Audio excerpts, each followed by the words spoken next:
All right, we are back, and I am joined by the great, amazing Mina Kimes, my friend, who is joining us, or joining me on Football 301 for the very first time. How you doing today, Mina? It's great to see you.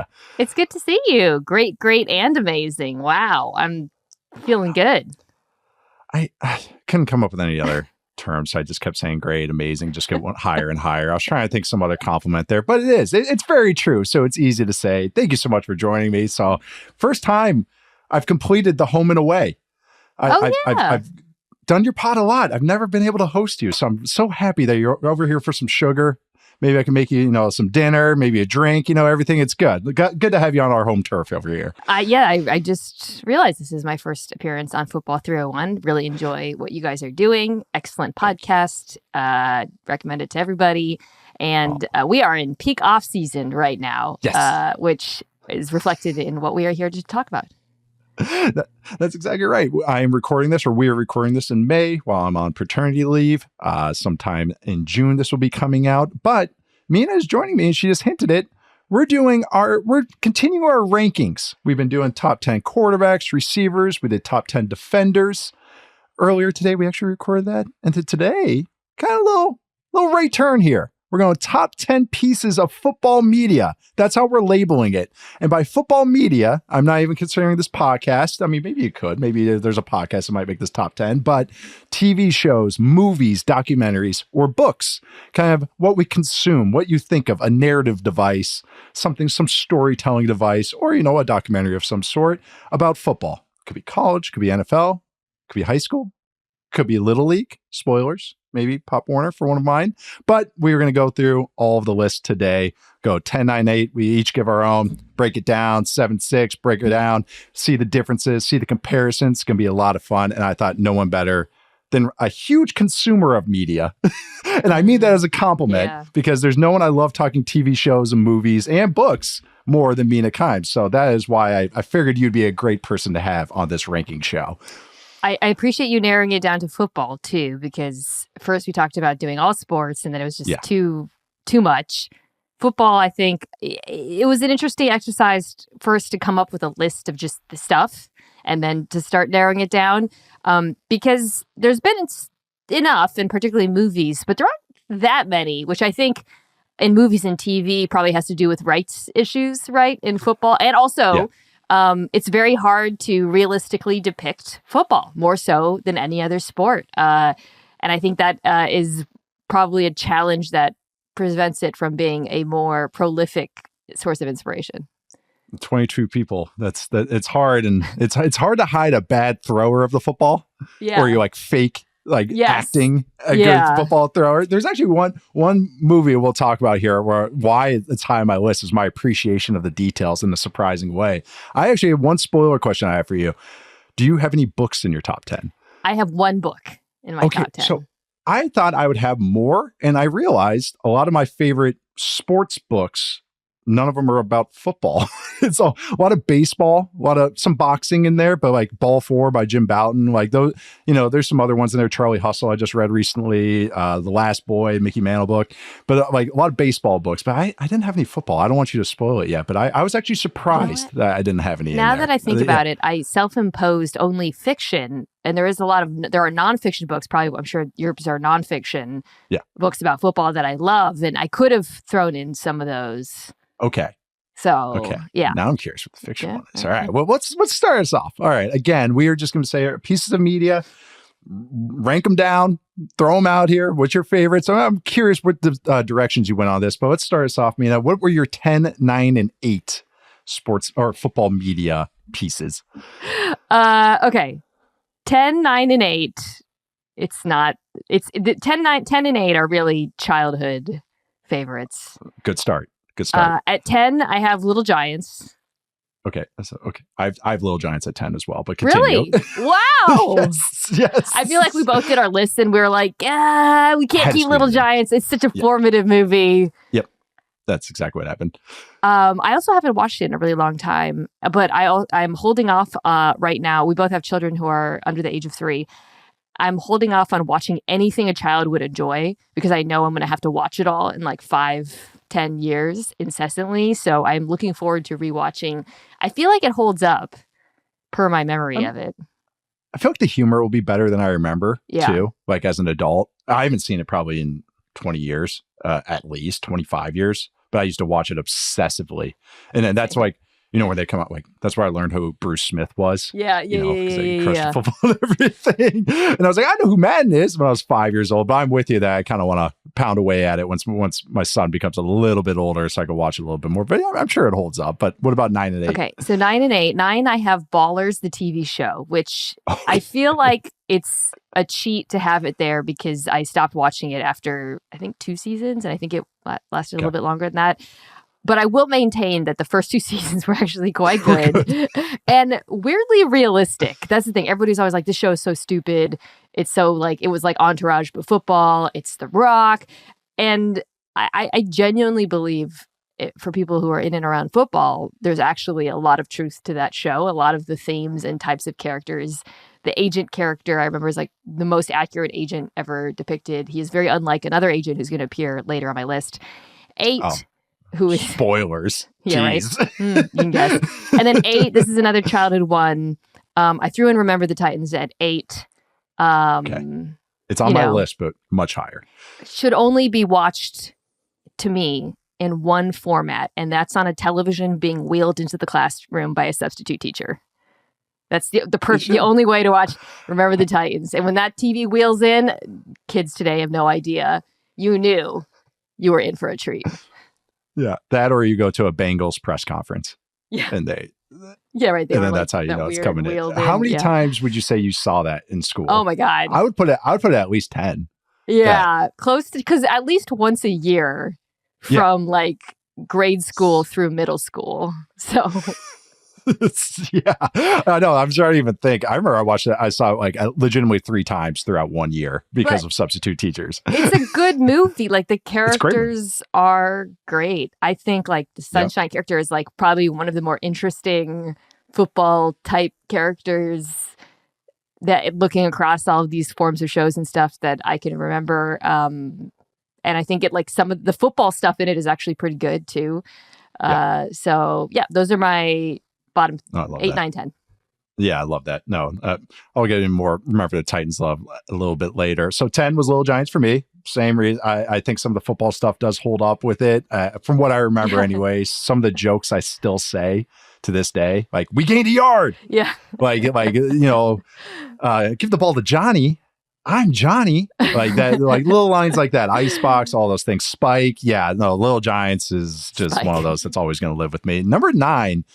So I had some more real life things, if that makes sense, more documentary type things in mind. So number 9 for me is a 30 for 30 doc I really like. And that's From Elway to Marino. From Elway to Marino. It's a great one. Yeah. Love that doc. I've seen it multiple times. I'm a big fan of the 30 for 30 stuff, not just because that is your parent company, but I really did like that one because it just the story tells with the quarterbacks, the names of those quarterbacks, hearing from the perspectives of having the same agent with Elway and Marino, hearing Marino's drop. And it's like almost like a little mini doc or mini background doc on each of those players.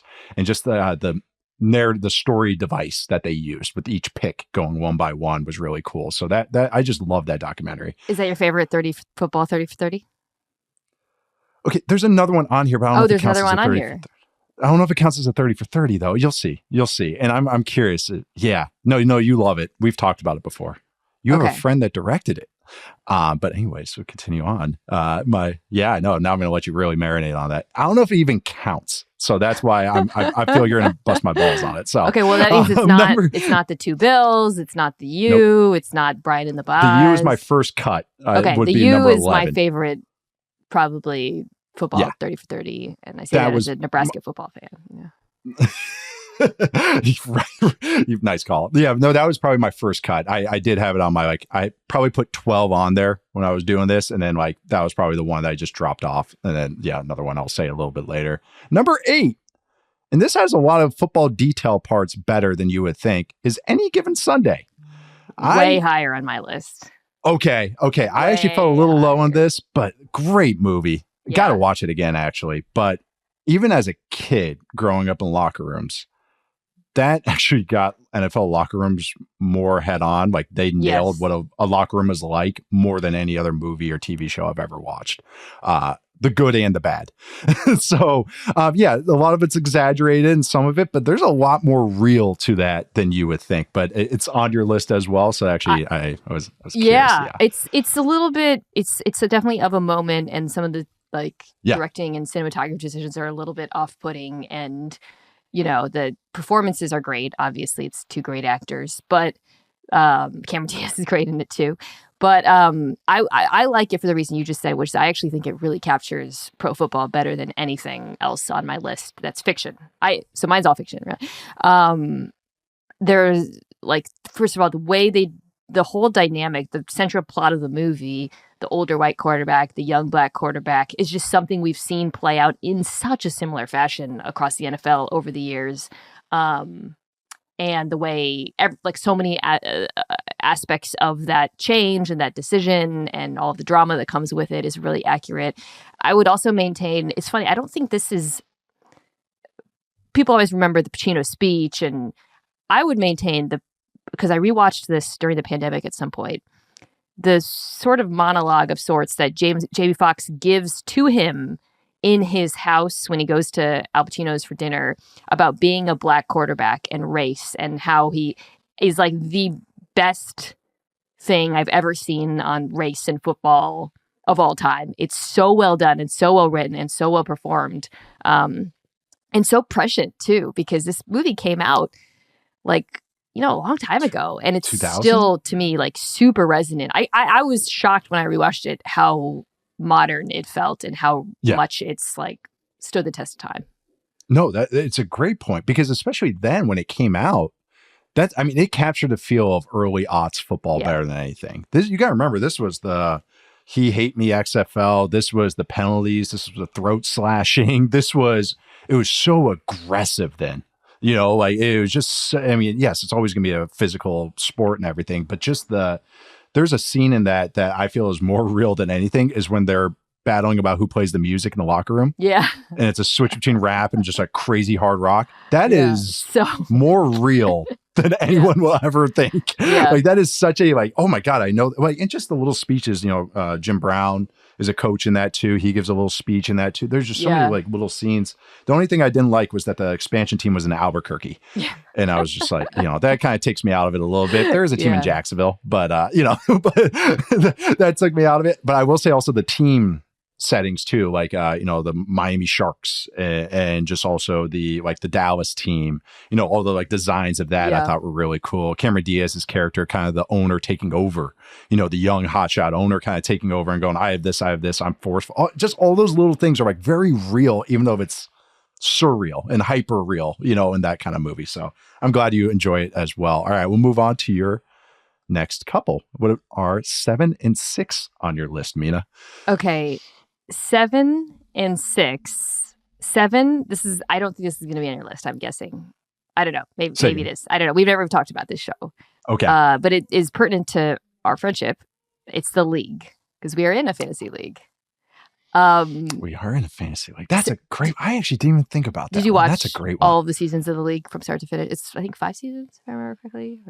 5 seasons. Yeah. Did you watch the whole thing? Yeah. It lasted a really long time. I watched it in real. I didn't watch it as we do now. Binge it. I was truly watching it week to week when it was coming out. Yeah. Yeah. Same. Right. So I just think the league, on its face, should not have worked in any way. No. Nobody likes to hear people talk about fantasy football. No. It's a thing that even now more Americans do it, but if you don't play and you're not familiar with it, why would you care? And it, to me, succeeded entirely on the strengths of the writing and the performances, and the actors are all freaking incredible. Mark Duplass, Katie Aselton, I was playing Paul Scheer, Stephen Ranazizi, who had a weird controversy where he lied about something that happened on 9/11 and then disappeared, Nick Kroll, John LaJoie, who played Taco, and then I would argue one of the greatest comedic characters ever written on any show, Raffi. Raffi, yeah. Absolutely. Truly, I would put him up there with like Kenny Powers, like Baby Billy. Like he is to me that character. Baby Billy is up there too. I know, already. Uncle Baby Billy. I really believe the character of Rafi in the League is one of the funniest TV characters of all time. And That's a good take. I just think I don't know if that show holds up. I have not rewatched it at all, but I thought it was so funny. It has more memorable scenes than you would think. Like even as you just been talking about, I'm actually mad at myself. I didn't even consider The League because I love that show. The Dre, Child Please, Paul, everything he's trying to keep going. Also such a good character. Paul Scheer is so funny. And just even like little. Sometimes there's like humor in the details thing. It's like if you know kind of joke. Like even they had one episode they open up and they're watching college football. And they get mad at one of the guys for not changing the channel quick enough. And they're like, it's college. There's 100 games on. Just switch. The commercial switch. And it's like a very real conversation because that's exactly how it is on a Saturday. Just change the game. Just there's another college game on. Don't watch a commercial. Just the little details. That's very real.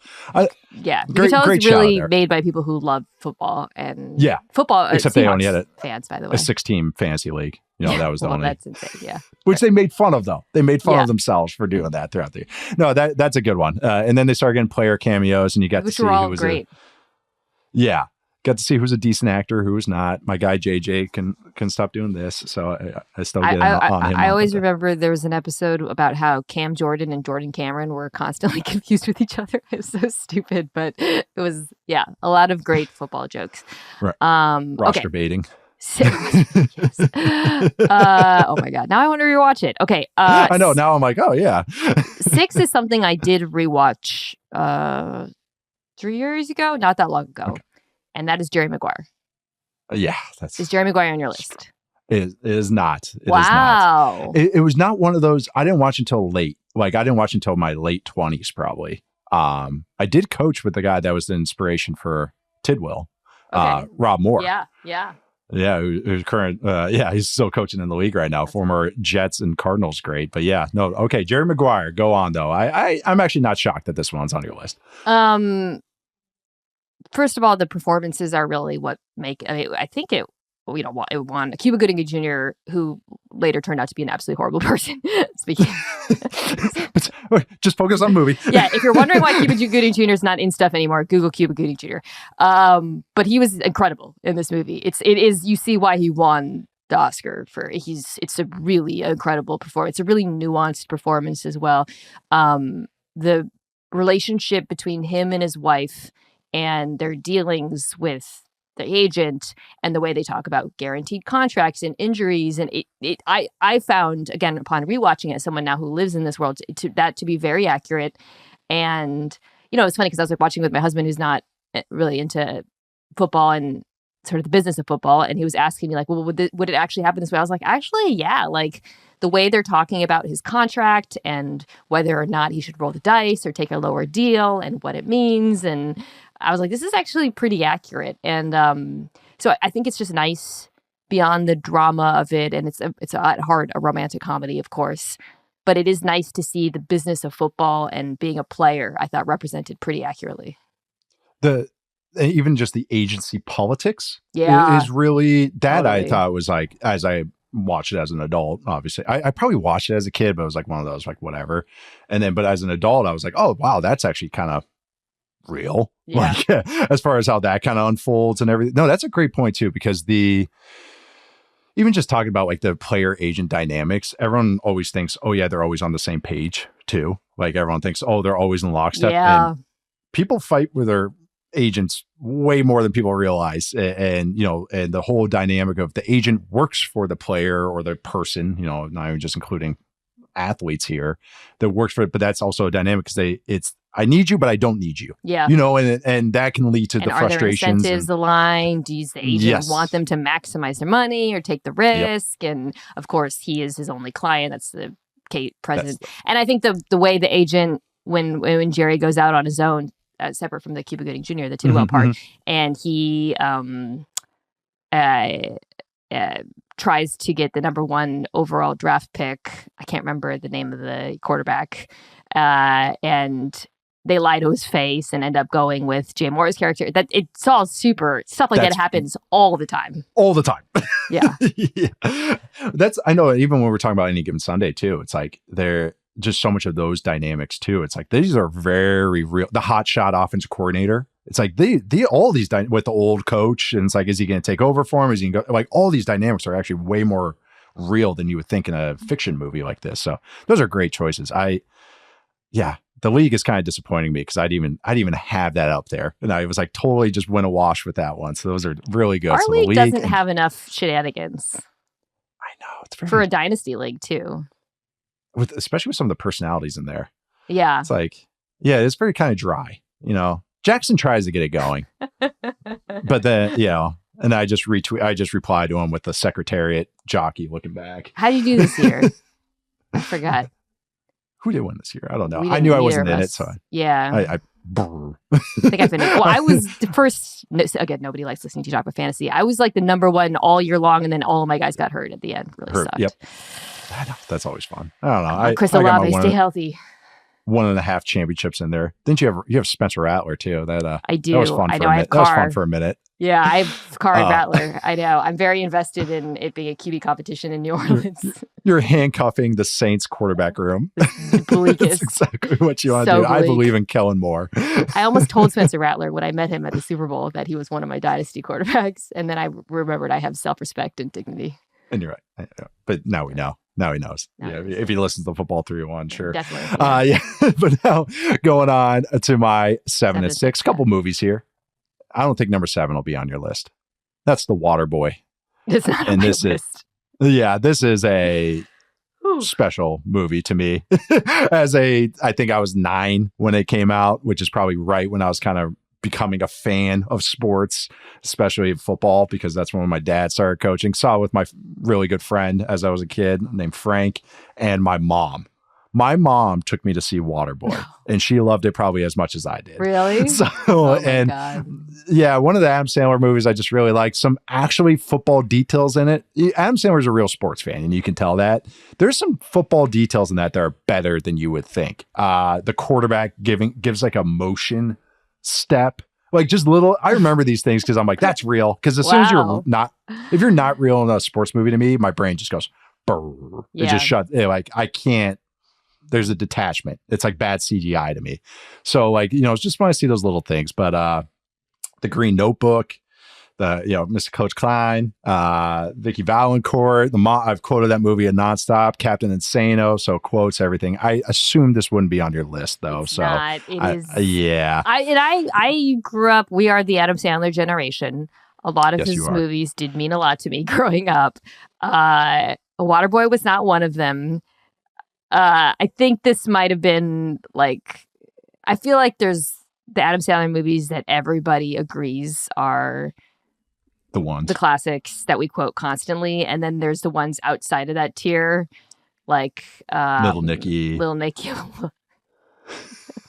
We saw Little Nicky in the theater. I remember my brother and I. Did you? Yeah, so bleak.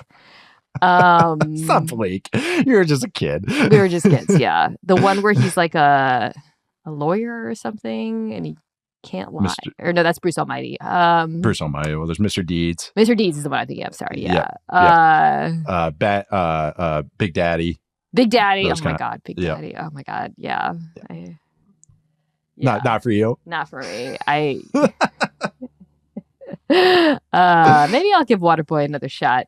I'll put that on my list of. I don't know if I want to expose my son to that, but wait for a few years for that. All right, and Waterboy.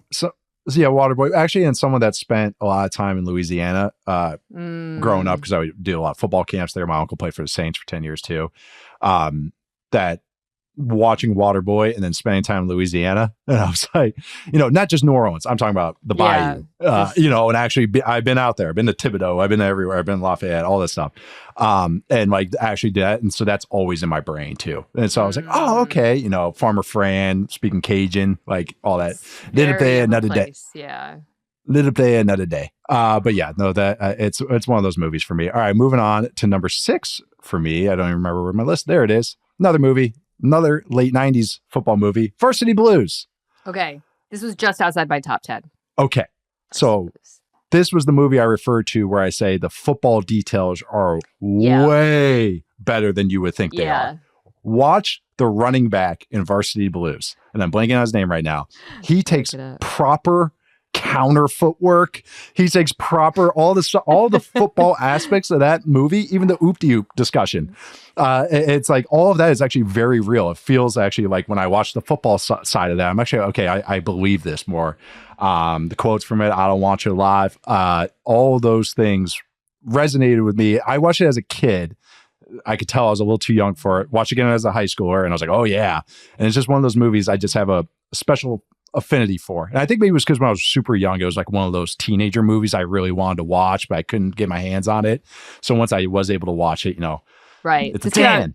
In 99. So 99 probably, right? Yeah. I was 13 or 14. I was 10. Yeah. Okay. So, whipped cream bikini is a formative moment for boys of that age. Fun fact about the running back, the actor who played him, I didn't know who this guy was nationally ranked as a high school football player at Montclair Prep, played college football at Stanford, signed on as a UDFA with the Kansas City Chiefs, then moved to California. So he was a legit player.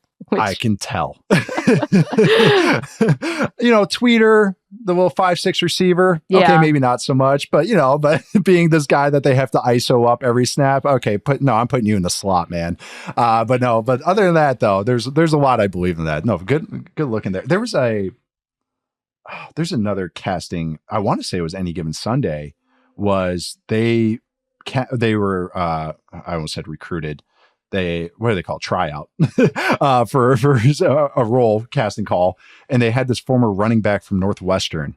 And the director was just like, yeah, you don't look like a football player. They're like, no, this guy was all Big Ten. Like he was truly like really good. And the guy was like, no, I'm sorry. I always just think that's funny. It's like legitimately the best football player in this acting group, and it was like, no, he doesn't look the part because we're running back from Northwestern. But yeah, those were my 7 and 6. Forget that Jesse Plemons was in Varsity Blues, by the way, as the younger brother. I don't know if you remember that. Oh my God, that's right. As Frost Trials Paul weren't Walker's so bad, were younger they? brother. Yeah, R.I.P. Varsity Blues too. Like reflecting on this list and reflecting on this movie, it is incredible how much football content is about the backup quarterback. Like it is. Role. Yeah. Hey, just bring that to you. The backup quarterback is usually sensitive. He's usually like a little smarter. Yeah, but he's actually a football nerd. It was good. No, yeah. What talking about like little details. The fact that he was going to Florida State at that time in the late 90s. That was the team. Like, okay, another little detail there. Before he shredded his knee. All the knee stuff with the coach, that's real in high school and college too. Hey, you're fine. That's just some scar tissue. That's very real. But also when you're talking about the little brother, and they said, and this is so true in Texas, and I know it's not fair, but kids get held back in Texas because they want them to be bigger for high school. And it's a very much a thing. I'm not like saying anything offensive here. And so that little joke though, like the dad goes, frost tryouts weren't so bad, or freshman year wasn't so bad, or 8th grade wasn't so bad. You got to get him bigger for frost tryouts. That always stuck with me because it's like, again, just a little line. It's a throwaway line, but it's very a truthful line that they threw in there. Just the devil in the details. But we are going to take actually our first break, or our next break, I should say, and come back with our top 5 football media pieces. That's what we're calling it. All right, we are back with the top 5 of our football media stuff. Mina, numbers 5 and 4 on your list. What do you have? Okay, first I would say if I had included nonfiction, I would have put a football book in here that is not on my list, just as you were talking about at the beginning, because mine is all fiction, and it would have been Collision Low Crossers. Have you read that? That is the only one that I would have included. Okay. I have. If you're listening to this and you ever want to learn exactly what it's like to be inside a locker room and like how teams work, it is the best thing I've ever read, about football. It's a book by a New York Times writer, Nicholas Dawidoff, and it's about the 2011 Jets. So Rex Ryan was the coach, and he was truly embedded with the Jets. Yep. So much so that they let him call a play in preseason. That's what I remember. They let him call, and it's funny because I knew the terminology, and it was like 3rd and 2, and he called like a like aggressive all-out blitz.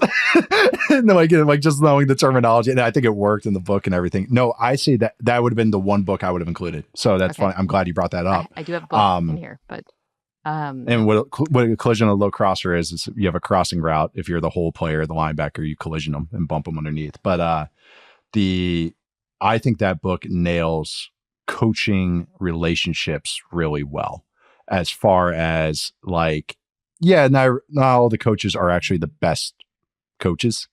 They're there for personalities as well. And I mean that in a good and bad way. And even just talking about frustrations these guys have, talking about the different personalities in there. I thought it nailed that. And even just some of the other dynamics that happen between execs and coaches, talking about coaching personalities, like, cause this was it was written during the lockout, that happened for a little bit there. And they talk about like the coaches, like, oh, I'm going to just bunk up the whole week and because there's a storm coming and stuff, like just the personalities of coaches. I thought it nailed. You have it right there? No, I have my number 5 pick, which is a book. Yes. I don't know if you've read this. It's Billy Lynn's Long Halftime Walk by Ben Fountain. I'm aware of it, but I have not read it. So this is fiction. For those who have not read it, I highly recommend it. It's and a movie now. Technically, I haven't watched the movie.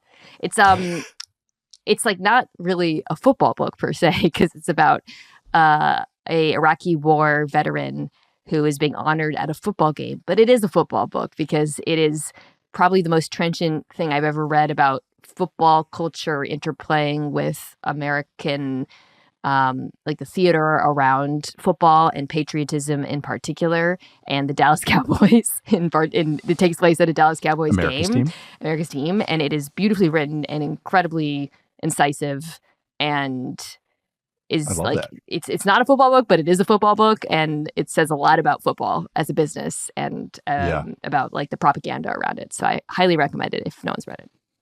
Yeah, well, like the culture of football, but not so much.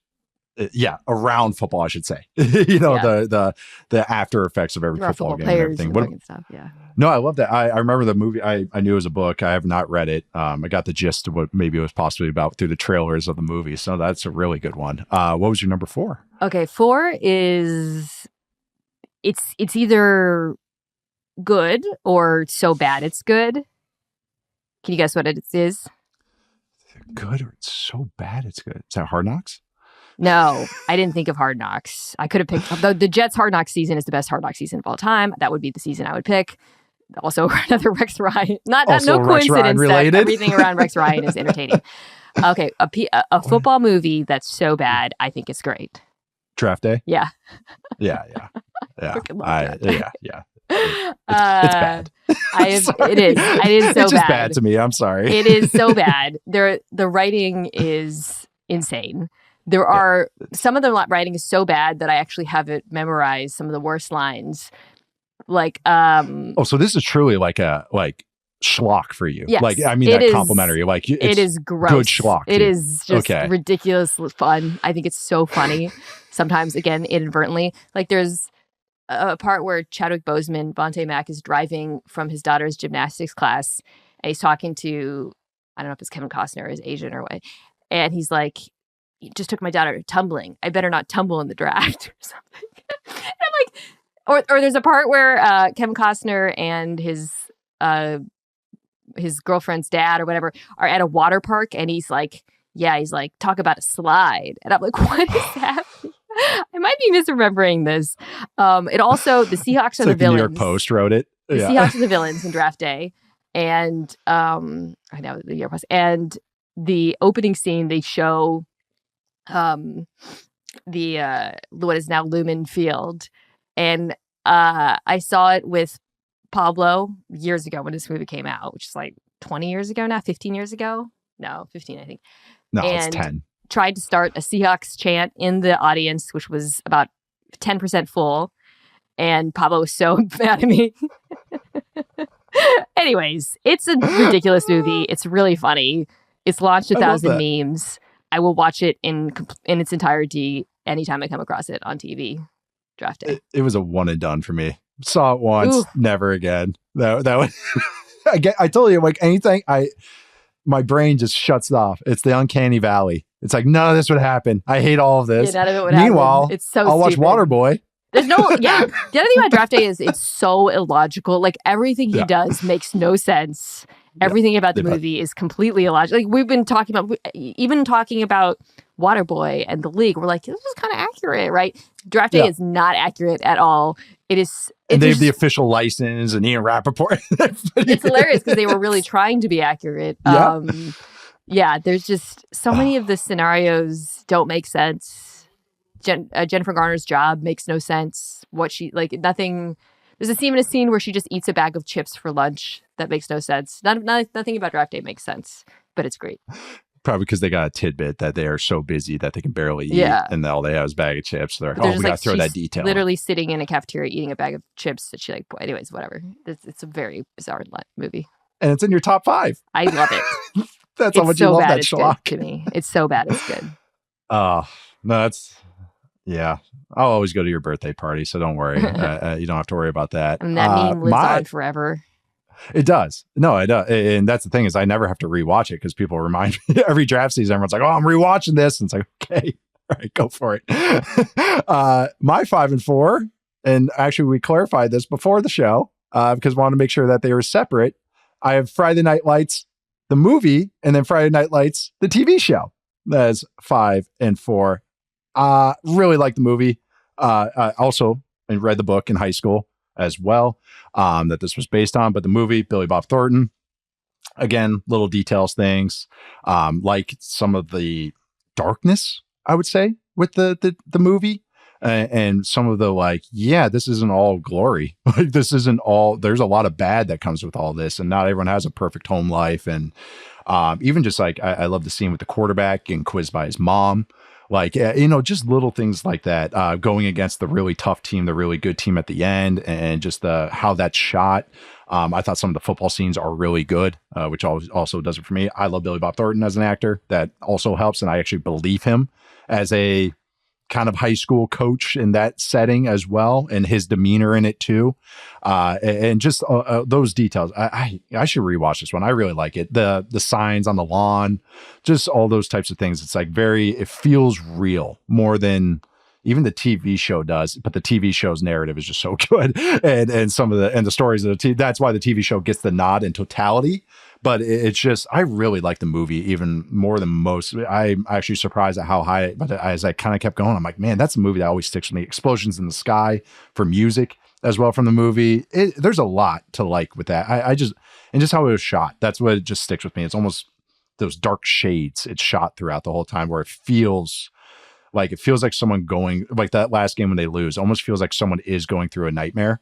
Like just how they did the lighting and everything, where you're recreating this bad, like this losing scene and everything. And then just continuing on the TV show, already mentioned Jesse Plemons and everything, just the acting, some of the stories of that, some details in football with that. I love the plots as well. Coach Taylor, all these things with that show, the politics that happen in that show, which is very real with high school sports, especially probably in Texas, going to the new school, having the young quarterback hot shot, dealing with the dad, those types of things, I just really resonated with me. So Hard Knocks, Friday Night Lights movie, then at 5, Friday Night Lights TV show at 4 for me. But I know you are a fan as well. But you said you have not read the book, though. I have not. I own it somewhere, but I never read it. I guess I was just like, I've seen the movie, I've seen the show. I mean, like, he's Friday. The movie just finished outside the top 10 for me. I was going to have it on list, and then I just kept bumping it out just because I never haven't desired to rewatch it. And I think a lot of that is because the series just overtook it. So spoiler alert, I have the series as the number 1 football thing ever made. That's my number 1. Yeah. And I think that, first of all, there's a lot to say about it. I think on its own, the pilot is the single best piece of football media to exist.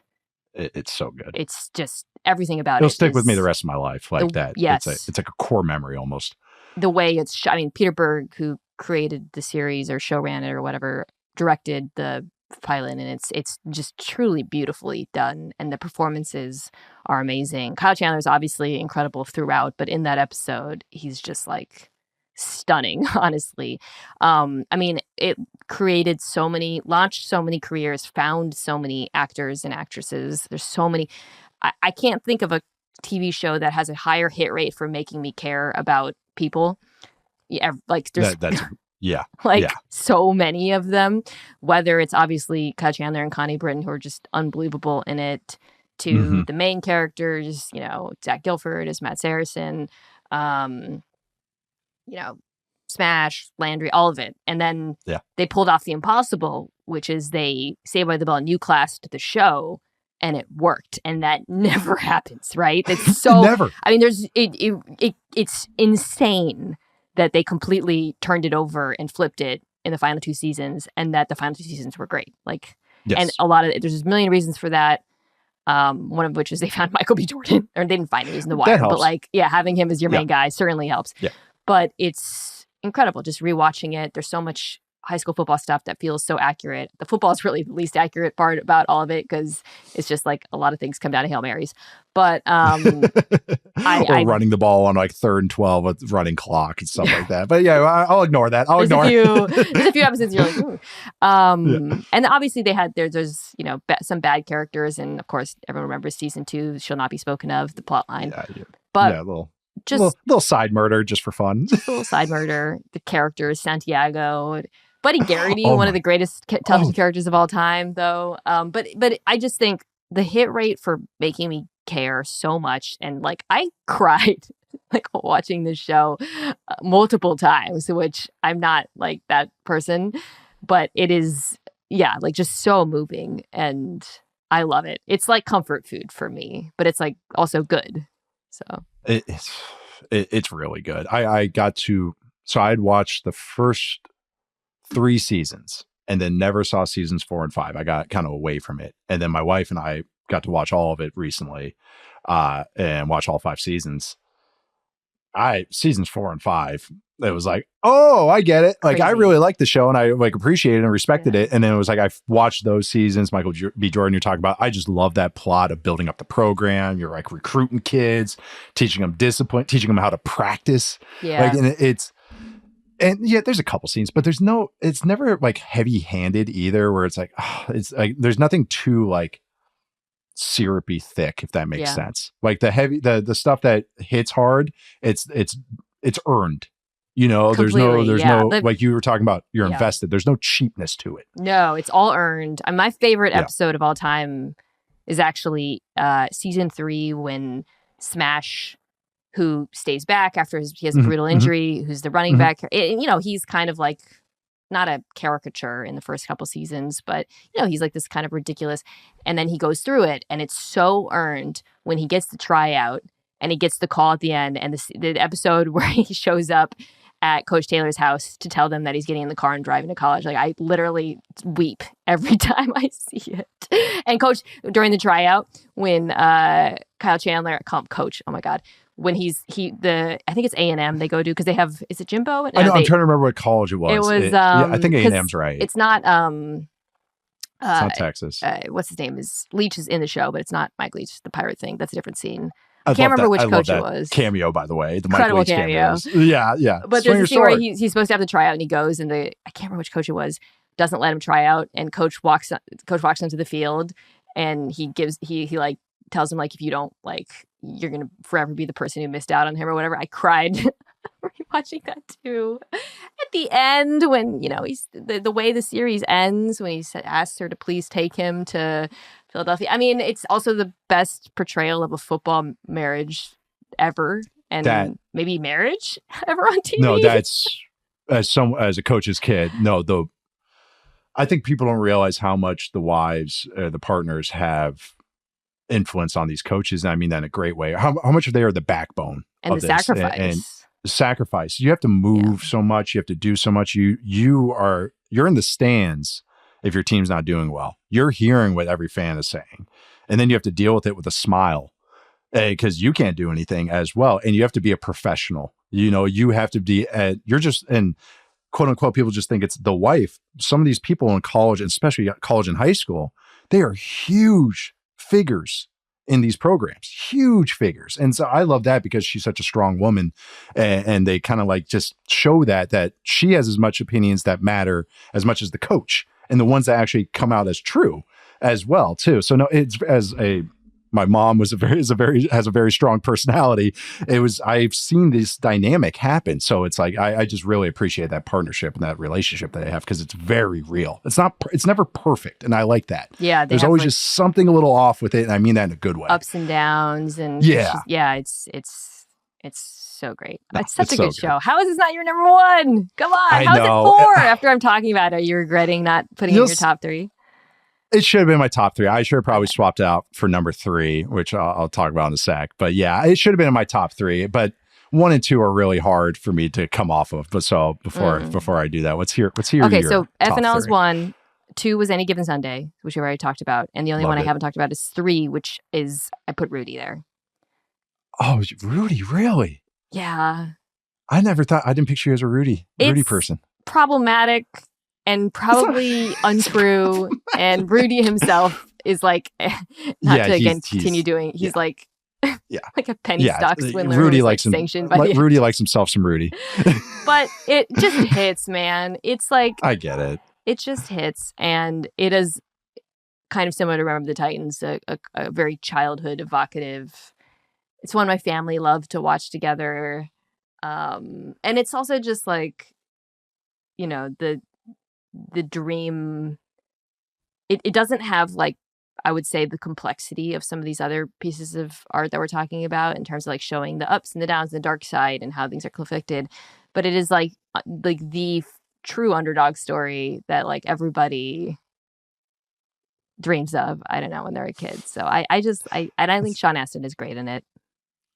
Sean Astin's great, period. Big Sean Astin guy. Love me some Samwise. Love me some... Rudy not being on your list at all is crazy. Oh, yeah, why? Because I'm Irish? I don't know. I think football people don't like Rudy. Rudy's never been for me. I don't know. It's just not, it was not a movie I grew up on. That and the other blind spot I would say I have for me, not that I haven't seen it, I've seen it multiple times. Hoosiers is the other one, which I consider of the same ilk. Yeah. But I just didn't grow up on those movies. Maybe my dad just didn't watch those movies. So, it was just one of those, I never had that 5-year-old, 7-year-old, 9-year-old where I was watching over and over and over. That was Little Giants and movies I shouldn't have been watching that were violent and stuff, So, no, but it's a classic for a reason. And even just, it's one of those where the tropes get created because of Rudy. Rudy started kind of those what we consider classics now. When Rudy was doing that in the 80s or whatever year it came out, 89, 90, somewhere around there. Whenever it came out, like that was one of those first movies doing it. You also got Jon Favreau in it. Got Vince Vaughn. Yeah, Vince Vaughn at so running back, at 6'5" running back, which, I know. He's the one who you're always like, oh, Vince Vaughn is in this. Okay, wait, have we done any of your top 3? I have not done my top 3. Any of them? None of them. We have, though. We have. One of mine was... number 3 is Remember the Titans. Okay, Remember and so that's the one I so you have 2 more that haven't even come up on my list. Well, one I've kind of beaten around the bush. I'll say number 1, which is Hard Knocks. Okay. I didn't think of Hard Knocks. I would have ranked Hard Knocks if I had considered it. Yeah. Hard Knocks is just a lock for me. Yes, there's bad seasons, all that, but the good of Hard Knocks is as good as anything. Still? Like, no, maybe you already mentioned the Jets season, and I literally have in my notes. I said, particularly the Jets years with Rex Ryan. Let's go eat a goddamn snack. I had to go rewatch that because my first cover story for ESPN the magazine was a profile of Darrelle Revis when he returned to the Jets in 2015 or whatever. And I spent time, by the way, Revis, probably my favorite player that I've ever profiled to spend time with. Really? Interpersonally. Yeah. Really like him. Very. People love him at Pitt. So that's all I know him from. So just so authentic. Like he is, there's just no bull. Like people, the story was about exactly how he would go down as like one of the greatest mercenaries to ever be in the NFL financially. And I really came to the conclusion it was because he truly does not give a what people think. Like he doesn't read. He was like, yeah, I'm not going to read your story. And I'm like, he actually is not going to read my story, which is not true of a lot of players who claim to not pay attention or care. Anyway, sorry. That was so I went back and watched, but his holdout back in, the first time 11, 12, whatever was a big storyline. So I went back and rewatched it. It was very hard to find. First of all, old Hard Knocks are like impossible to get. And it's so good. It is probably one of the best nonfiction pieces of sports television ever made is that season of Hard Knocks. It's because they showed everything. Yeah. And it warts and all. And I get Yes. it. Like they have Final Cut and other seasons. Shoot, I was around it with the Falcons in 2014. We cut everything. Yeah. We cut, everything was cut. I don't want to speak out of turn, but I think at some point they got that ability. Yes. Right? Yeah. Okay. And it must have happened right before that. Because I'm trying to think who happened right before the Falcons had to do it is when they changed everything. Okay, these teams have to do it. These teams had to. Okay, we'll allow the Final Cut. I want to say that was like a year or two before. And that was 2014. So whoever was right before that. The Jets, Aaron Rodgers, Hard Knocks. Oh God, you mean the God? I almost said something real bad there. I'll say it to you offline. Let's just say it's very positive. Yeah. I was going to say, the Aaron Rodgers propaganda film. Yeah. It's just, but it's got to be tough. Yeah, it does. Yeah. But those Jets ones, the Ravens ones back in the day, those are the ones that are burned in my brain. I mean, there's even the Lions one was fun recently. The Browns one was actually pretty good too. Browns one was interesting. Which again, it was like, you guys have Final Cut? And you guys let that out there? Okay. All right. Yeah. Go for it, Hugh Jackson. Yeah, Hugh Jackson. I just think when it hits, it doesn't, nothing. The Jet seasons are the epitome of it. The Rex Ryan Jets years. Nothing hits better than that. Like just even the little jokes, like when the rookie talent shows, like that's what, again, being with a team, and maybe it scratches that itch for me where I'm like, because I miss that, I miss those aspects of being with the team. So I just always love that the good of that. Even like Rex Ryan naming James Conner the Terminator, the fullback. Like just that's exactly how it works in a football room, like or a football team. Like a nickname happens and that's the guy's nickname now. And it's just a running joke. And I don't know, just those little things where it's a coach's favorite or something like that. This undrafted guy has to make it. Some of those guys get overly hyped because we learn their names and everything, but it's very real. And it's kind of cool to root for guys, see guys coming out of nowhere, see behind the scenes on some dynamics and everything.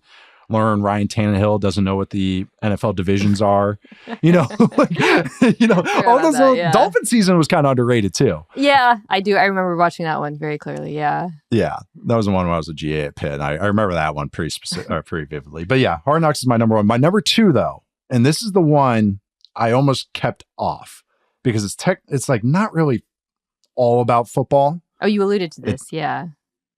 Your friend directed it. It's won awards. Oh, OJ. OJ Made in America. Okay, yeah.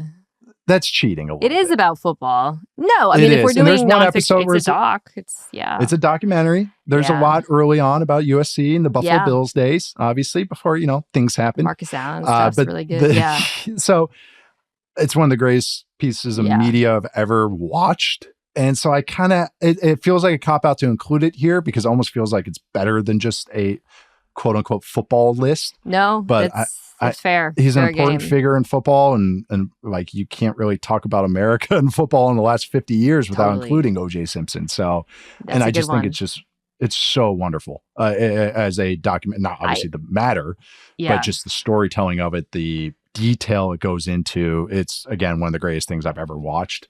So I just felt like I had to include it here and to even make my number one spot. Definitely about football. I actually think a lot of people who were born after or were really young during his peak as a player learned about how good he was at football from this documentary because none of it would have played out the way it did, both in terms of like obviously the crime and it's how it captured the public imagination, but also his fame, if not for how good he was at football and how special of a player he was. And I think the film does a great job of showing that. I love the college stuff too. That was actually really fun for me to watch because I didn't remember, I didn't know it as well. OJ is a great pick. That it's definitely, you're right, it's not 30 for 30. It's definitely the best football doc ever made. It's like its own little thing. Yeah. And watching the Bills highlights with him, and I had heard, I was with a scout one time. We were scouting David Johnson when he was coming out of Northern Iowa. And the scout, he was an old scout named Billy Devaney. He was the GM for the Rams for a minute. He goes, I'm not trying to say this guy's 1 for 1. I'm just saying his running style is just like OJ's. And then, I didn't watch OJ. I was however old I was at that time, 24. And, you know, of course, no OJ, knew he went to USC, all that stuff. But then power of YouTube and everything. Yeah. And I was like, that's actually a God really damn, good Billy, you're exactly really right. Yeah, I've never heard that. And I'm like thinking about David Johnson. I'm like, yeah, like the gate. The kind of like galloping long style. Right. Yeah. I know that stuck with me. I think David had better hands than OJ, but it was, but yeah, that documentary already stuck with me, and also kind of related because it was the Bronco chase, 30 for 30 doc, June 17th, 1994. Oh yeah. You ever seen that one? Yeah. No, I've never seen it. I know it exists. Yeah. I didn't watch that. Yeah. There's no narrative or there's no voiceover throughout the whole documentary. They tell the whole thing through TV. Oh, it's almost like you're flipping through TV channels. And it just everything that happened in sports on June 17th, 1994, you know, it's like, a whole bunch of events happened on that day. So yeah, that's another doc I wanted to throw in there. All right, Mina, your list: 10 little giants, 9 ballers. That one surprised me. I'm not gonna lie. Now it's embarrassing after talking about OJ to be like ballers. Well, now that's what you're like. Oh, like fiction stuff. I was like, Yeah. I got some real ones in here. No, that's okay. Number 9, ballers. Number 8, remember the Titans. Number 7, the league. Number 6, Jerry Maguire. Number 5, long halftime walk. Billy Lynn's. Yeah. Billy Lynn's. Okay. Yeah. Number 4, draft day. Number 3, Rudy. Number 2, Any Given Sunday. That's a great pick. Number 1, Friday Night Lights, the TV show. For me, Little Giants, from Elway to Marino. Any Given Sunday. Number 7, The Waterboy. 6, Varsity Blues. Number 5, Friday Night Lights, the movie. Number 4, Friday Night Lights, the TV show.